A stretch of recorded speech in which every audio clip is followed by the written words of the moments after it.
Kenanda sebuah kata sebutan. Bismillah.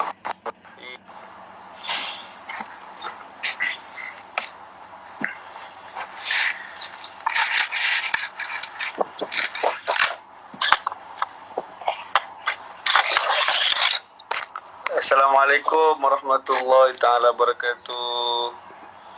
Waalaikumsalam warahmatullahi wabarakatuh. Sihat Furqan? Jadi sihat? Sihat alhamdulillah. Pakai filter?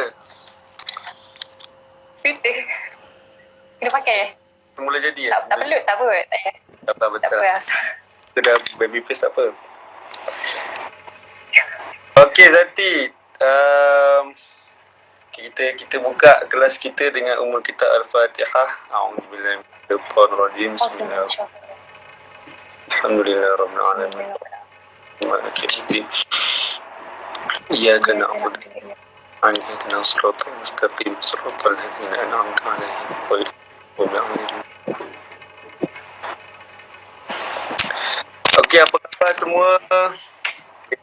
Anda sedang menyaksikan live Furqan Fawaz bersama dengan Izzati Elia daripada Hamari Studio. Betul tak? Hamari kan? Betul. Bukan Hamarai.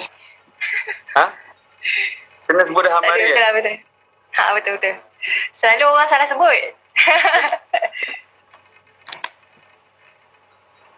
Hamari kan? Betul lah. Hamari Studio. Yes.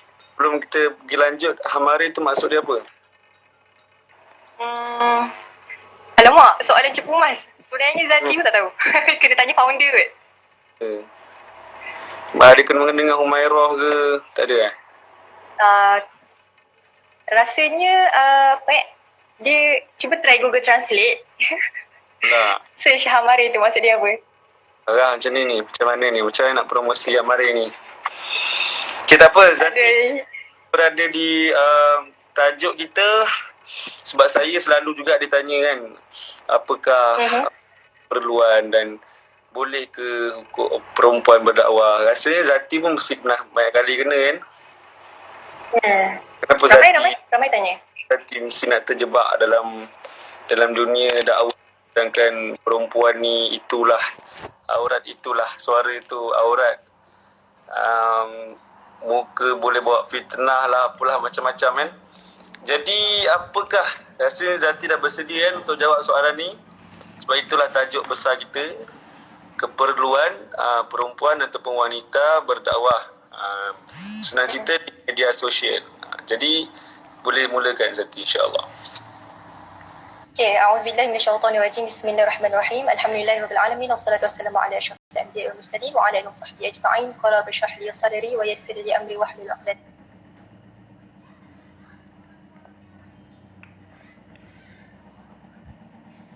min lisani yafqahu qawli, amma ba'd. Untuk buat live ni, lepas tu kupas tentang isu yang orang kata macam agak relevan dan sangat ramai yang tanya. Jadi dekat sini apa yang Zati kongsikan ini bukanlah daripada apa sudut pandang Zati sendiri, tak. Tapi Zati akan kongsikan apa yang ulama katakan. Sebab benda ni sebenarnya dah lama dah ulama bahaskan. Benda ni sebenarnya dah lama dah para asatizah semua kata dah bagi tahu. Cuma dalam masyarakat konteks remaja ni kadang kita kurang tahulah. Jadi Zati hanya sekadar berkongsi. Itulah dia. Jadi untuk konteks boleh ke sebenarnya perempuan berdakwah? Jadi pertama kita kena tahu hukum dakwah tu dulu sendiri kan. Tapi sebelum nak pergi jauh, Zati nak kongsilah. Zati sekarang tengah study dekat Universiti Sains Malaysia dalam kos dakwah dan pengurusan Islam. Jadi Zati sendiri dengar tak? Kalau sangkut tu bagi tahu yes, USIM nilai. So Zati memang memang dalam kos dakwah, memang belajar ilmu dakwah. Jadi dalam kalangan lecturer Zati sendiri pun memang kebanyakannya orang-orang yang orang kata berkelayakan kan untuk sampaikan tentang subjek-subjek tersebut. Kalau macam dari sudut konteks pelajaran yang kami belajar di universiti ni, dia lebih orang kata agak umum tau. Sebab budak kos dakwah ni dia macam kena belajar semua, tapi dalam benda yang asas-asas lah, kita tak terlalu dalam. Contoh kalau macam pelajar usul fiqh, dia akan memang fokus tau dalam bidang cabang tu dan lebih dalam kan. Tapi kalau macam budak-budak dakwah ni, kita orang study juga, kita orang belajar juga benda tu, belajar, tapi tak terlalu dalam dengan orang yang memang betul-betul dah spesifik dengan kos tertentu tu kan. Jadi sebab kita, dakwah ni sangat benda sangat besar, dia benda yang melibatkan agama. Jadi kalaulah seorang pendakwah tu dia langsung tak ada ilmu basic paling kurang tentang Islam tu sendiri, bagaimana dia nak berdakwah kan. So paling penting pertama, bila nak berdakwah ni ilmu lah, ilmu. Sebab kita ni kita adalah duta kepada Islam, tapi kita juga boleh jadi fitnah kalau kita salah bagi ilmu ke apa benda kan. So sangat kena hati-hati. Jadi bismillah, kita berbalik pada semula pada hukum berdakwah tu sendiri. Kalau kita tengok dalam Al-Quran, banyak sebenarnya dalil-dalil berkaitan dengan dakwah. Antaranya a'udzubillahi minasyaitonir rajim, ud'u ila sabili rabbika bil hikmah wal mau'izatil hasanah wajadilhum billati ahsan. Berdakwah, serulah kamu kepada jalan pada Allah dengan hikmah, Kemudian wal mau'izatul hasanah, nasihatlah dengan perkataan yang baik, wajadilhum billati ahsan, dan kamu berdebatlah ataupun berdiskusi dengan cara yang paling baik. Ini kalau dalam konteks dalil ni, sebenarnya ini adalah antara rahsia sebenarnya, tips yang Allah bagi pada kita tentang uslub dakwah, cara dakwah bagaimana yang paling baik. So kat sini kita pecahkan kepada 3 poin. Video masuk bahagian uslub kan. So dekat sini juga adalah berkenaan dengan ud'u ila sabili rabbika bil hikmah. Ud'u kat sini fi'il apa? Ud'u fi'il amar kan. Ud'u fi'il amar. Jadi kalau dalam kalau dalam hukum Quran itu sendiri, kalau bila mana fi'il amar dia bahawa wajib kan. Maksudnya dekat situ perintah kewajipan untuk kita melakukan dakwah. Dan kewajipan ni bukan hanya terletak pada bahu lelaki saja, tapi bahkan perempuan pun sama juga. Wajib kena buat dakwah juga. Jadi kena jelas dakwah ni apa benda. Dakwah ni adalah dakwah tu ila Allah. Maksudnya kita ad-da'iyatu ila Allah. Kita berdakwah untuk ajak orang kepada Allah, bukan untuk ajak orang kepada kita. Kadang-kadang kan inilah kita kena sentiasa untuk jaga hati. Sebagai contoh kan, kalau sekarang ni kita ada medan yang sangat besar, sangat luas, worldwide, iaitu internet, media sosial. So apa yang kita buat semua satu dunia boleh tengok. Hatta yang sekarang tengah tengok live ni pun mungkin ada yang datang daripada bukan sekadar negara Malaysia, mungkin ada yang daripada negara Indonesia, mungkin ada yang daripada Singapura, mungkin ada yang daripada Brunei, dan bahkan mungkin daripada pelosok dunia yang lain, kita tak tahu, Allah Alam. Tapi nak ceritanya, platform sekarang ni kita kena tengok wakil kita sekarang ni cabarannya berbeza. Ada orang cakap apa? Tak dengar apa dia? Berarti nampak tak ada orang cakap apa? Laju sangat Oh ya Allah, minta maaf. Zati Zati ni sebenarnya memang banyak cakap.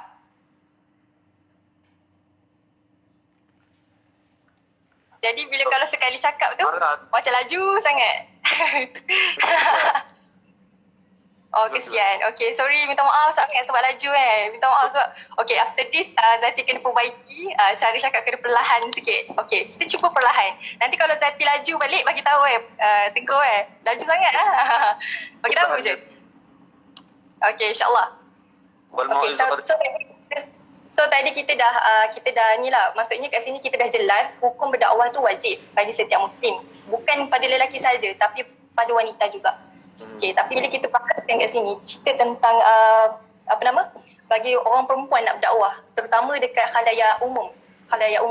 So kalau kita tengok kat sini konteks perbincangan para ulama, dia ada banyak pendapat, dan antara pendapat yang paling kuat adalah pertama, wanita wajib juga berdakwah, tetapi ada syarat-syarat dia sangat ketat dan sangat orang kata sangat rigid.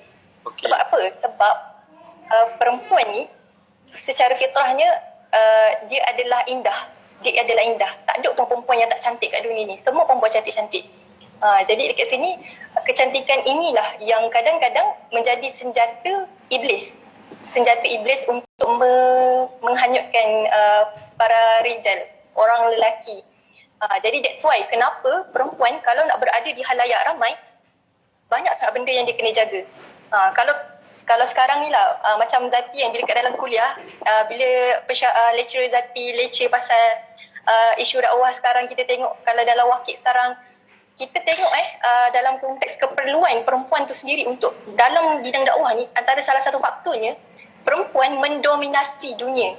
Maksud dia lebih banyak daripada lelaki. Kalau kita tengok statistik dunia lah. Perempuan lagi banyak daripada lelaki.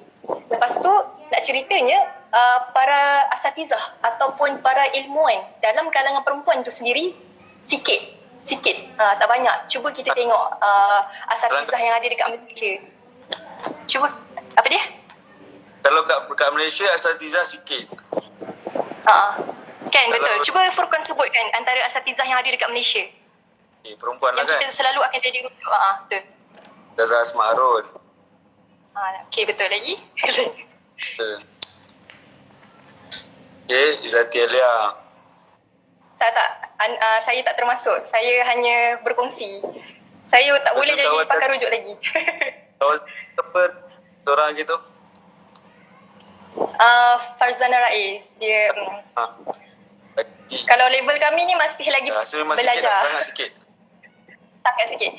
Tengok, Furqan nak sebut pun masih macam siapa lagi nak ke sini katanya para asatizah mu'alim dekat yang perempuan dekat Malaysia sangat sikit, betul. Dan inilah yang merisaukan para pendidik terutamanya, sebab macam contoh kalau siapa lagi the next Ustazah Asma Harun, siapa lagi the next Ustazah Hafizah Musa, siapa lagi the next Ustazah Isfadiah, dan siapa lagi pelapis kepada Profesor Dr. Muhayya sebagai contoh. So mereka-mereka ni dah makin lama makin berusia kan, dan nak capai umur veteran. Jadi perlunya ada pelapis-pelapis juga bagi konteks untuk ni lah jadi rujukan bagi para ilmuwan wanita tu sendiri. Okay. Itu yang pertama, kalau kita tengok dalam konteks inilah negara Malaysia. Lepas tu tadi kan Zati nak sentuh balik tentang apa syarat-syarat yang sepatutnya kalau contoh seorang perempuan dia dah ceburi dalam bidang dakwah ni, terutama bila mana berada di halayak ramai. Kan? Itu belum cerita kalau masuk TV. Kalau masuk TV lagi lah banyak benda nak kena jaga. Ni kalau contoh macam Elia ni buat live dengan Furqan kan dekat dalam media sosial. Zati, banyak jugalah benda nak kena jaga. Pas Zati tu mengganggu diorang. Apa dia? Oh, kipas. Oh, sekejap Ikan. Ya Allah. Ikan masuk. Barang dah. Alright. Dah. Dah. Dengar lagi tak bunyi kipas? Tak kesan lah korang ni. Kesan kat Zati panas sekarang. Apa suruh tak kipas? Tak ada, okey je insyaAllah. Okay, so ini tadi, batas perempuan bila nak berdakwah dekat khalayak umum. Dekat media sosial lah, belum masuk TV lagi. Yes. Pertama, perempuan tersebut tak boleh tabarush. Tak boleh bertabarush. Maksudnya dia make up tebal-tebal. Lepas tu dia menggayakan pakaian yang menjolok mata. Gincu tu merah. So merah-merahnya dari jauh kilometer pun dah boleh nampak dah. Ada unggu kadang ada. Unggu, bahaya. Jadi pertama sekali jangan tabarruj. Kerana dia berpakaian tu sesederhana yang mungkin, insyaAllah. Ingat korang dalam surah Qalam apa? Dalam surah Qalam apa-apa kita catat. Zati cakap apa ni? Mula jangan apa tadi? Pertama, kalau nak berdakwah jangan tabarruj. Okay, mungkin ada dekat dalam kalangan sahabat-sahabat yang tak tahu maksud definisi tabaruj tu kan. Tabaruj ni maksudnya berhias berlebih-lebihan. Jangan sesekali seorang wanita tu dia berhias berlebih-lebihan. Berhias berlebih-lebihan yang macam mana? Sebagai contoh yang macam tadilah Zati sebut. Dia bermakeup tebal, lepas tu dia pakai pakaian yang menjolok mata, lepas tu dia tak tutup aurat dengan sempurna. Ini termasuk dalam bahagian tabaruj. Lepas tu syarat yang kedua adalah tidak ni. orang kata apa nama? Contohlah kalau kat media sosial ada yang dia kena jaga, dia tak boleh banyak sangat upload gambar diri dia yang sehingga boleh jadi fitnah. Ini adalah teguran yang ditegur oleh murabbiyah Zati sendirilah. Zati sebelum ceburi bidang ni memang Zati banyak rujuk dekat murabbi Zati kan, tanya ustazah minta tolong nasihat apa yang perlu untuk Zati jaga, dan boleh ke Zati nak buat dakwah dekat media sosial ni.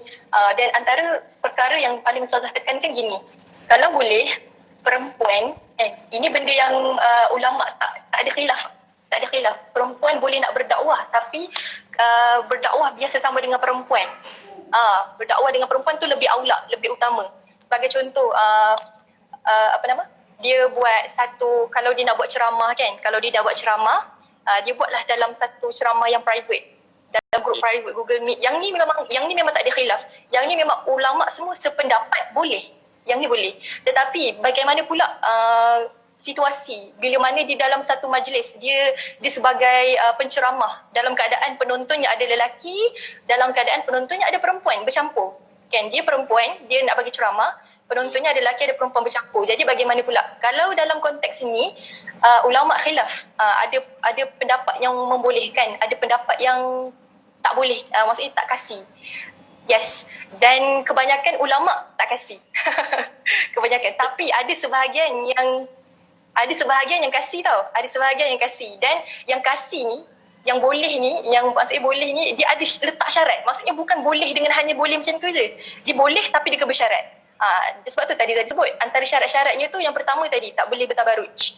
Lepas tu yang kedua, dia tak boleh gunakan bahasa yang... Jangan upload gambar banyak-banyak kan? Yes, jangan upload gambar banyak-banyak kalau dalam media sosial. Yang kedua, jangan upload gambar banyak-banyak. Hanya sekadar tujuan untuk orang kenal. Rupanya macam ni dia ni siapa, tu je. Hanya untuk sekadar tujuan untuk orang ma'ruf, orang kenal. Bukan tujuan untuk orang macam ni, puji, kau ni cantik ke, kau ni apa, tak boleh. Bolehnya kalau ma'ruf hanya sekadar untuk ma'ruf. Susah juga kalau langsung dalam satu akaun tu dia langsung tak ada gambar, hingga menyebabkan kita takut ini adalah fake account. Betul tak? Kalau macam sekarang kan banyak sangat fake account. Jadi kalaulah dia sekadar dia nak upload contoh satu gambar hanya semata untuk orang tahu, orang makruf, ini dia, rupanya inilah account dia, maksudnya ini bukan fake account, so tak ada masalah. Lepas tu yang ketiga benda kena jaga adalah suara. Suara tu kalau boleh jangan berlenggok-lenggok, mendayu-dayu, mengedik-gedik, jangan. Suara tu kalau boleh bila dengan ajnabi, tegas. Tegas, profesional. Yang ketiga, dengan ajnabi, tegas, profesional. Tulis. Idin, aku tengah fokus pada kacau aku. Yang ketiga apa tadi? Apa tadi Siti? Yang ketiga kena suara tu jangan mendayu-dayu, kena tegas dan profesional. Perempuan yang ketiga kena tegas, suara jangan mendayu-dayu. Alright. Lepas tu yang okay, dapat kan setakat ni? Kalau tak dapat nanti boleh bagi. Tulis kat. Alright. Ada yang tulis dekat komen. Zati cakap laju sangat. Ya ke? Alamak, Zati cakap laju sangat. Astaghfirullahalazim. Sekejap istighfar sekejap. Astaghfirullahalazim. Minta maaf lah Zati ni.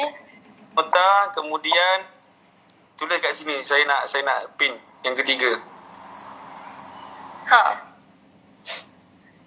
Ketiga, perempuan kena tegas, jangan suara mendayu. Okey, bagus. Cukup. Okey. Terus Zati, yang keempat. Yang keempat. Dah habis dah? Yang keempat dia kena jaga batas dia. Dia kena jaga batas dia. Maksudnya ikhtilat dia kena jaga. Maksudnya tak bolehlah dia nak bertepuk tampar, ataupun dia bersentuhan, ataupun dia tidak menunjukkan akhlak sebagai seorang muslimah. Faham. Dia kena jaga akhlak dengan baik, dia kena jaga batas dia dengan ajnabi. Tu dia.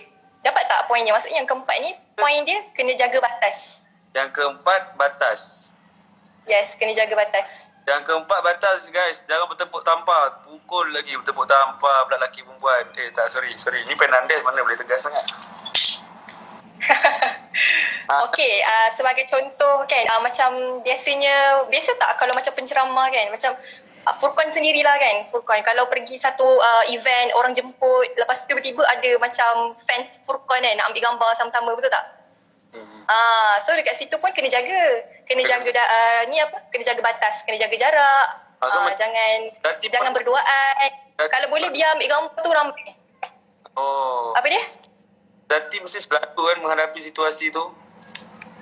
Tak. Oh. Zati kalau lelaki nak ambil gambar, Zati segan sikit. Kalau boleh elakkan. Tapi kalau macam Furqan, Furqan kena jaga ni tau, kena jaga jarak, kena jaga apa? Jaga jangan dua, lelaki dengan perempuan, jangan. Pastikan itulah. Itu sebagai contoh, Contoh.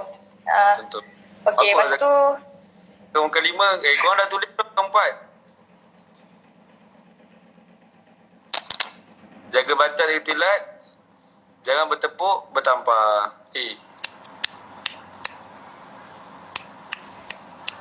Tidak lambat. lain mencemburui Ya, janganlah. Okey. Yes.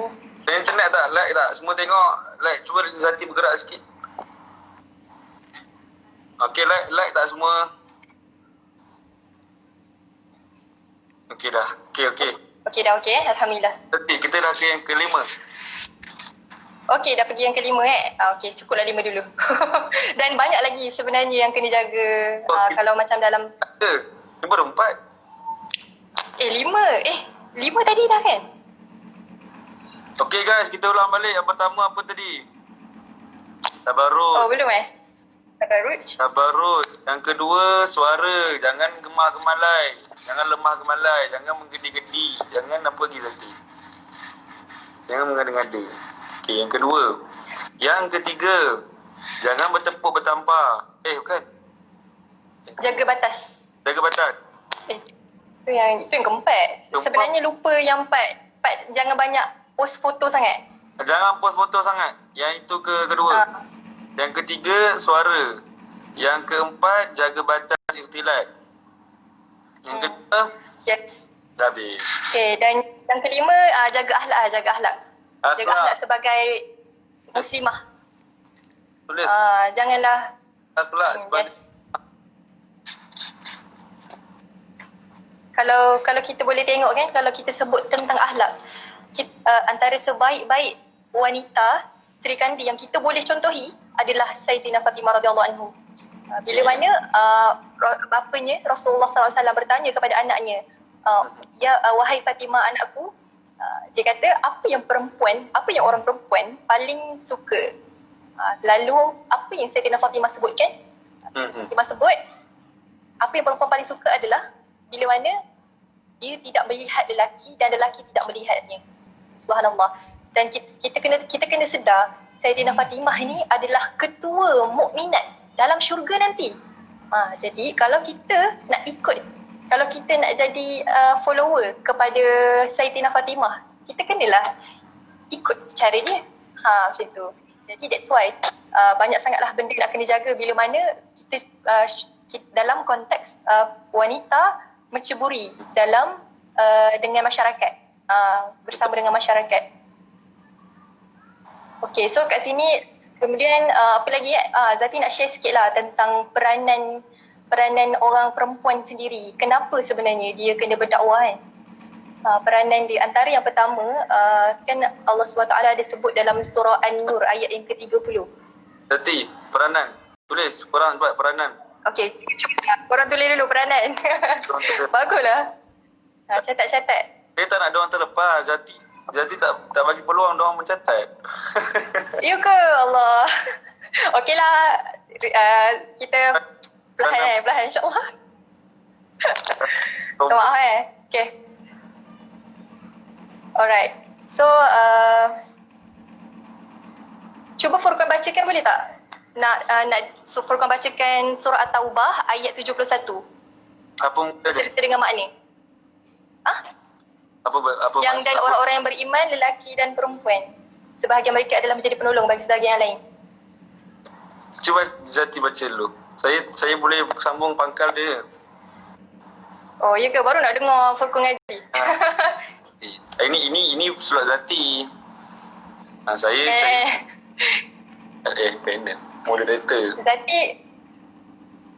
Okey, Tapi serius Okay, so dalam surah At-Taubah ayat 71 ni Allah sebut kan, dan orang-orang yang beriman, lelaki dan perempuan, sebahagian mereka adalah menjadi penolong bagi sebahagian yang lain.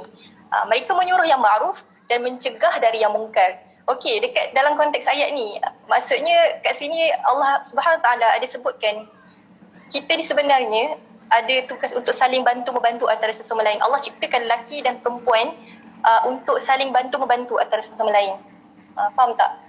Contoh kalau kita dalam bergerak kerja pun kan, kalau kita dalam bergerak kerja dalam satu persatuan, adanya antara lelaki dan perempuan. Okay, so kalau contoh adanya presiden, adanya timbalan presiden tu lelaki, timbalan presiden tu perempuan dan exco yang lain.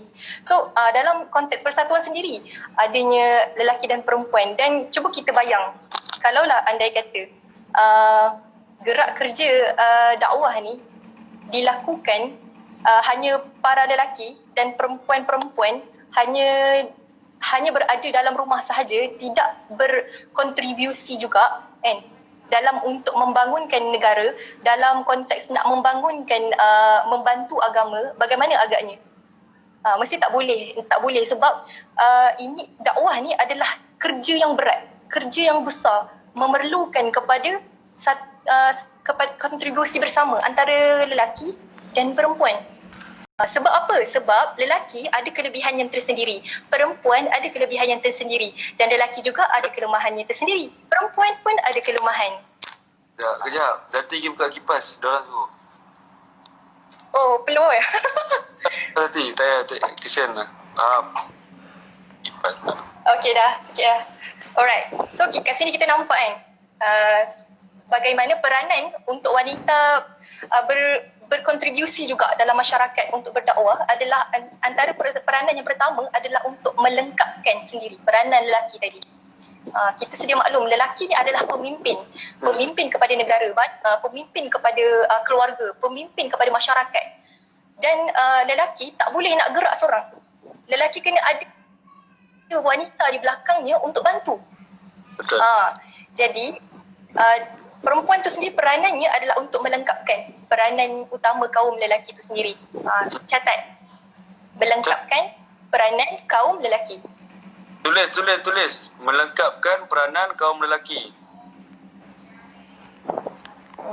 Sebagai contohlah, ni apa daripada observation Zati sendiri secara personal. Apa? Zati tengok kalau Apa? observation ni, ini observation Zati lah. Nak observation Zati. Apa benda tu? Tentang ni, sekejap lah nak cakap. Tentang ni. Bagaimana nak kata perempuan melengkapkan lelaki. Okay, kita tengok kalau dalam konteks kalau kita tengok dalam konteks gerak kerja, lelaki ni dia biasanya dia nampak benda-benda besar. Dia nampak benda-benda yang tu je lah, simple minded. Benda-benda yang kecil ni tak pandang. Benda-benda kecil ni lelaki tak pandang. Betul? Kan? Betul. Yes. So ini observation Zati yang betul lah. Okay, lepas tu tapi kalau kita tengok muslimat, para perempuan, mereka sangat detail dan hatta benda kecil pun diorang ambil kisah. Contoh betul macam hias pentas. Contoh hias pentas. Kita dah biasa. Contoh kalau hias nak. Perempuan kan yang letak bunga kecil-kecil bawah-bawah tu. Padahal lelaki, dah ada pentas cukup lah. Kau duyi je lah kan. Itulah dia. Kita boleh nampak. Lelaki sangat simple minded. Berfikiran sangat simple lah. So perempuan ni mungkin ada orang kata complicated, tapi tak. Sebenarnya dia adalah penyempurna kepada sifat lelaki tadi yang simple minded. Sebenarnya perempuan bukan complicated. Perempuan bukan complicated Oh no. Memang dia orang akan buat bahan. Dia orang akan buat. Tapi sebenarnya sebenarnya bantu kaum lelaki yang jenis simple minded ni. Okey. Lepas tu yang kedua, peranan kita kaum wanita. Sebenarnya sebab tadi itulah yang tadi Zati dah sentuh tu kan. Sebab perempuan ni dia ada satu keistimewaan yang lelaki tak ada tau. Apa dia? Agak-agak. Cuba Furqan tega. Keistimewaan yang lelaki tak ada? Yes. Banyak. Cuba sebut. Antaranya korang diberi kelebihan mengandung dan bersalin. Kelebihan tu. Okey. Lepas tu Okey lagi? diberi kelebihan yang penyayang tu terlebih sikit daripada lelaki. Okey, that's it. Betul. Itu Betul. yang Zati nak highlight. Zati, lelaki jarang betul. Terima kasih. Alright, tak apa. Kali ni kita, apa yang betul kita cakap betul lah. Yang setakat ni tak ada salah pun. Semua betul je. Terus. Okey. So, perempuan ni sifat dia yang special, paling special adalah berkenaan dengan perasaan, jiwa. Sangat orang kata macam ni. Contoh kita bagi contoh ibu kan. Seorang ibu kasih sayangnya tu kepada anaknya tu tak berbelah bagi. Betul. Memang tak boleh nak kata contohlah anaknya tengah ada masalah. Padahal anak tak cerita pun kat dia, tapi dia boleh dapat insting tu, dia boleh dapat rasa tu. So naluri seorang wanita tu sangat dahsyat, sangat kuat yang tak ada pada orang lelaki.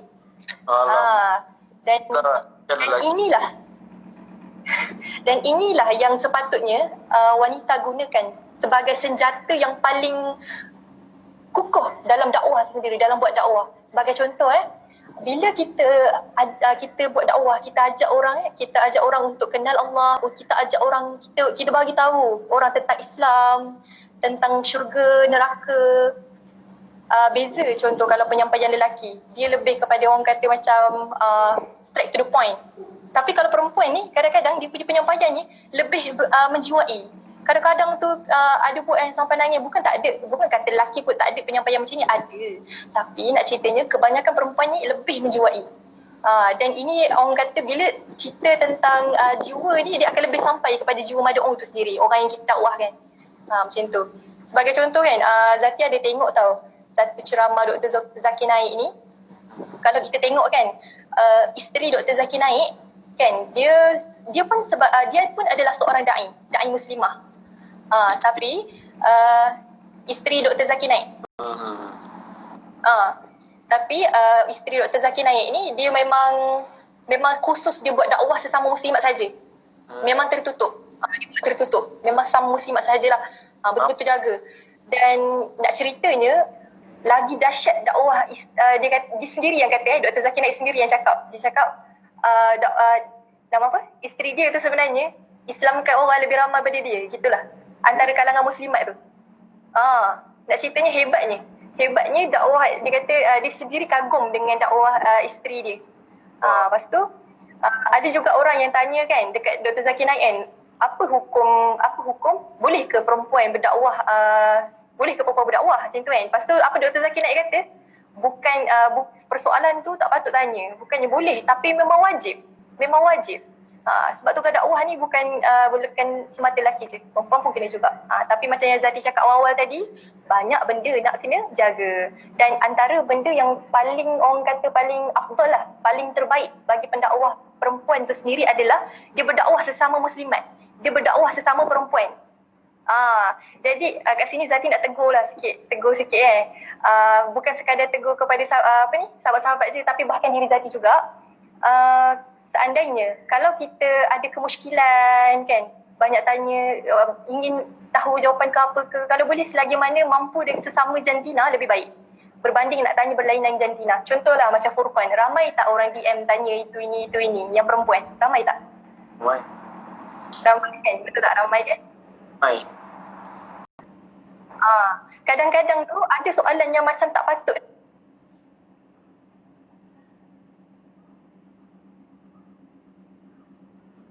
lelaki. Sebagai contoh macam perihal-perihal darah, perihal ustaz-ustaz. Jadi dekat sini agak tak cantik, agak tak, orang kata tak sedap lah. Asal tajuk Selagi mana boleh. tadi apa Zati? Apa dia? Kan awal-awal dulu kan semasa saya invite Zati tu cerita pasal kita nak buka pasal haid, betul tak? Betul, pasal haid. Ada orang suka tanya saya, saya memang tak tahu. Saya bukan tak tahu, tapi saya tak boleh nak cerita sangat sebab tak ada pengalaman benda tu. Betul. Kalau macam tu saya macam invite seorang pendakwah. Asal dulu mula plan saya nak ajak Nadra, tahu Nadra? Anak Ustazah Fiza Musa. Nadra, tapi tu Nadra tak apa berminat lah pula nak duduk kat dalam live ni. Jadi saya invite Zati. Okay. Teruskan Zati. Itulah hari tu pun lepas tu hari tu pun baru je jumpa Nadra yang dia datang rumah raya. Dia datang rumah. Kan Zati datang rumah dia? Tak, dia datang raya rumah Zati. Okay, teruskan. Okey, kita teruskan. Sebagai contoh macam tadi tu lain, soalan-soalan macam sepatutnya diajukan kepada ustazah lah. Ustazah kan. Orang pakar rujuk wanita lah. Tapi ditanyakan kepada ustaz-ustaz, bukan tak boleh. Tapi dia macam tak manis. Tak manis kan. Tengok macam Furqan tadi pun. Furqan cakap, nak jawab pun segan. Nak jawab pun segan. Sebab Furqan sendiri tak alami benda tu. Jadi kalau boleh depan ni, kalau nak tanya apa-apa, tanya pada ustazah-ustazah ya, yang para perempuan semua. Jangan tanya dekat ustaz benda-benda yang macam sensitif. Elakkanlah kalau boleh, selagi mana boleh untuk kalau apa-apa pun persoalan. Selagi mana boleh sesama dengan jantinah itu lebih baik. Lelaki pun sama juga macam tu halnya. Zati pun banyak juga terima DM soalan-soalan tentang agama lah apa semua daripada lelaki. Tapi Zati kebanyakannya tak jawab. Zati suruh tanya ustaz. Tapi ada jugalah yang jawab. Yang jawab tu benda-benda yang simple lah. Tapi ginilah nak tegurnya. Bila mana boleh tanya pada sama jantina tu, tanya sama jantina tu lebih afdal, lebih aulak, lebih utama. Tu Lepas tu apa lagi? Okay, nak ceritanya, kadang-kadang kan ada orang misconception tau tentang dakwah. Orang ingat dakwah ni hanya pasal orang bagi ceramah je dalam bentuk berpidato, berceramah, berdebat, benda-benda yang macam nampak macam ni. Sedangkan dakwah ni sangat besar medan dia. Sebagai contoh, kalau kat sini kan ada yang pandai menulis, maka dia buatlah tulisan untuk dakwah. Kalau ada kat sini yang suka melukis, dia ada bakat melukis. So biarlah buat lukisan tu berunsur lukisan dakwah. Macam sebelum ni kan, Furqan ada buat live dengan Ustazah Fiza Musa. Zati tengok Ustazah sebut, jangan kita merendahkan nilai seni tu dengan kita tidak memasukkan unsur dakwah. Kan? Jadi pertamanya kan, bila kita nak buat dakwah ni, kita kena kenal diri kita dulu. Apa kelebihan aku? Pertama bila kita tahu diri, apa kelebihan yang Allah dah bagi kat aku, dan kita kena manfaatkan kelebihan yang Allah bagi tu untuk buat dakwah. Untuk ajak orang makin dekat dengan Allah, untuk ajak orang kembali pada Islam yang sebenar. Kalau kita yes. Jadi jangan sia-siakanlah korang punya bakat. Jangan sia-siakan apa kelebihan yang Allah dah hadiahkan dekat korang. Sebagai contoh macam Furqan suara sedap, boleh taranum, boleh menyanyi. Lepas tu Furqan gunakan nyanyian yang berunsur dakwah. Baguslah tu. Masya-Allah, mantap. Semoga istiqamah. Okey. Dan kita ada lagi 15 suku. 15 suku. Oh, 15 minit. 15 minit. 15 suku pula. Okey, macam ni. Okay, Zati pernah cakap Zati dulu bekas penasyid tu lah. Betul. Okay, Zati dulu bekas penasyid. Sampai umur berapa Zati bernasyid? Zati nasyid sampai tingkatan 6. Lama. Okay, sampai Zati dah sebenarnya tingkatan 6 dah akhir balik, betul tak perempuan? Betul. Okay. Jadi sejak bila Zati timbul kesedaran untuk tak bernasyid lagi? Sebab Zati, mungkin ada beberapa perkataan daripada murabi yang membuatkan Zati tersentak. Mana perempuan tak boleh. Tapi betul tu. lepas pada dah tingkatan 6 kan. Tingkatan 6 tu mana dah besar juga tu. Jadi cuba nanti kongsikan sikit. Okay, so sebenarnya macam ni, Zati berkecimpung dengan dunia nasyid ni dari zaman Zati darjah 3. Darjah 3 sampai tingkatan 6. Mana darjah 3? So,